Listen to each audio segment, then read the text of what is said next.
If they do pop up next week, just know I couldn't talk about it right now. And don't feel disrespected. Trust me, I don't want to ever disrespect.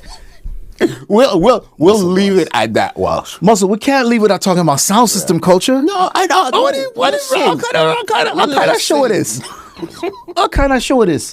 This is where I was going to give. You cannot have a conversation This is where I with was Walshy gonna say, Fire okay. and we're not talking about sound system. Oh, God, this is where I was going to say. Is a this is where you serious take the lead on something. this. Man, all right, let's ask you a question. Muscle, who's the most respected?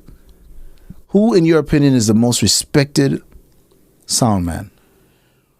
The most respected. Who's the one sound man that you know everyone respect them? Everybody respects him.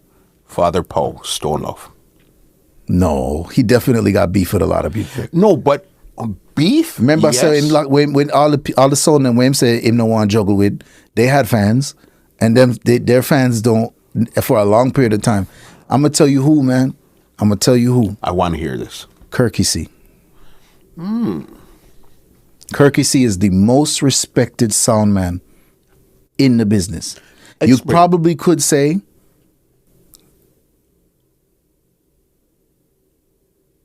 Bass Odyssey owner. Father Keith. Father Keith. You probably could say Father Keith as well. Right?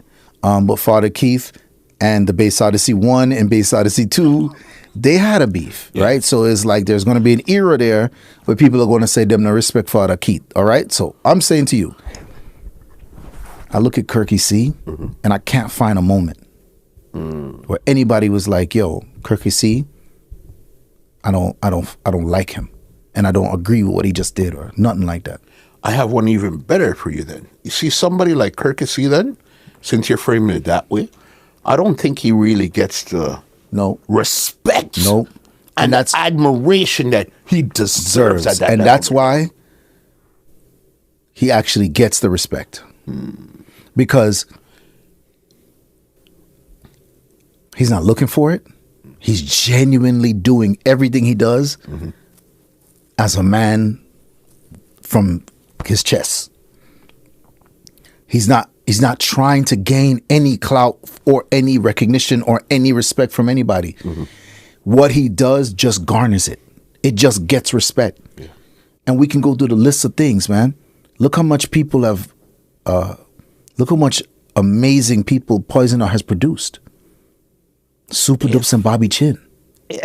Tarantula. Redman. Cuta Shooter.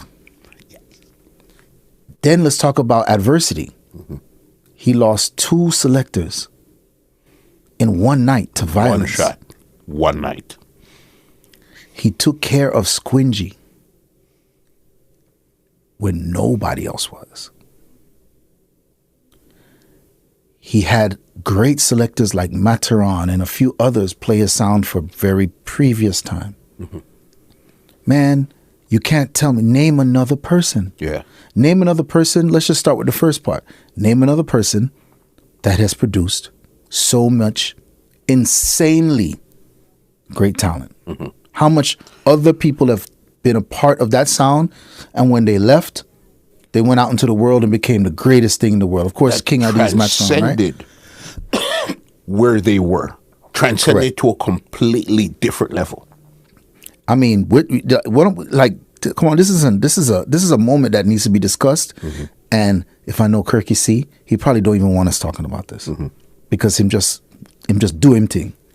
But I really do hope he sees this as a person who remembers when he used to play Super G sound in Fort Lauderdale, and as a person who has been booked by him many times.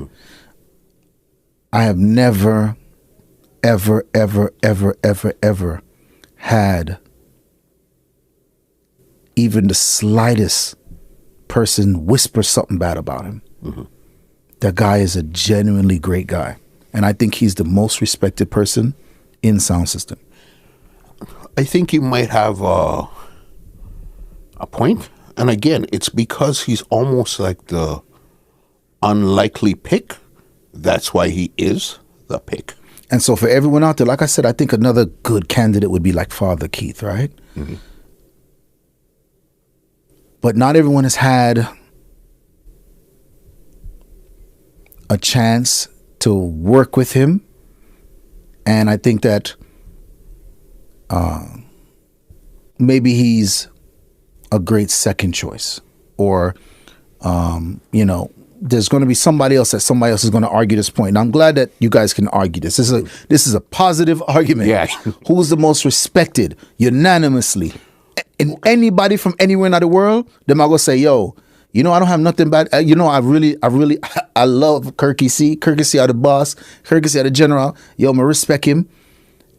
I can't think of another person that unanimously from Japan to Africa is going to say, yo, he's worked with everybody. Mm-hmm. He's done everything at its highest level. Mm-hmm. He's produced some of the greatest talent. Still doing it. He's still here. At a high level, too. Still clashing. Still building sound systems. Still making selectors great. Mm-hmm. Man, come on, y'all. Challenge me on this. You know who else I'd have to throw in the ring, too? Father Ethan from King Addies. So I say Ethan I think Ethan is one of those people that a lot of people have very few interaction with. He's the ghost of the business box. So it's hard for me to see people say, yeah, man, Ethan, when I don't think that many people have had an actual interaction with him, But he was that guy where, at one point in Sound Clash, you would diss the boss and all that stuff there. He was always known as, this man, you don't diss Father Ethan. Mm-hmm, this true. Face, this Mataran, this Kingpin, this anybody. You say, Father Ethan, boss, you're not diss them on them. You know what I mean? I agree. And I remember those days. And those days were wild days, man. Think about how crazy sound clashing was in the 90s, bro. God, big up to every sound we ever got through it. God. When I was playing Changes sound and Copper Shot sound at that time, man, we went through it on a minor scale. I can imagine what the bigger sounds were going through. But with all respect to Ethan, I don't think many people have had interactions with him. I think he just started doing interviews like a couple of years ago. Since it started, I've only possibly seen, when I've heard, the first time I heard his voice, I was shocked. I've probably seen about 2 interviews. And when you hear he's just speaking like straight plain English, I said, hold on. Yeah, man. I didn't even know. This is the Father Ethan, boss. And I'm just simple, right? Yeah, man. When I seen a picture of this man, I said, hold on. This is the Father Ethan you guys are talking about? Respect is tall, boss. Yeah, man. So I think that's not really what I'm saying. What I'm saying is not ghost-like respect. Industry. Yeah, man. Not like ghost, not fear or ghost-like respect. Got you. I'm talking about actual interaction and respect. It'll be hard for somebody. And like I said, I think this is a great question. Yeah. And I would love to see what names get thrown. But for sure, I think it would be hard to beat Kirky-C. While we're talking, I'm still in my mind. Yeah, man. Come on, man. More sound system talk, man. You're 100%. All right, your turn now. Let's talk about some sound system stuff. You're 100% right, though. It's like, ooh, you know what I mean? And he's from a region that didn't really get that. So let's talk about it. Anyhow, it never moved to Tampa. Imagine what he did out of Tampa, where just country. Yeah.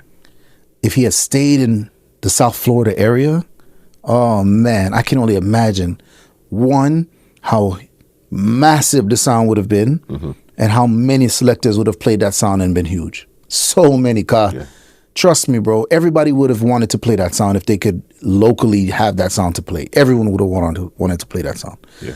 And him moving to Tampa is just more testimony to, your greatness. Your greatness, bro. Like, you did that out of Tampa. Come on, fam. Y'all tell me, man. Y'all tell me. I got one for you. Favorite sound that didn't last too long, but had a short run, but this run was crazy. Turbophonic one. Boss, listen. Okay, ladies and gentlemen, that's the end of this conversation here, because you're inside of my mind, Walshy. Yo, I was a Turbophonic fan for 3 seconds. Yo, all them just see what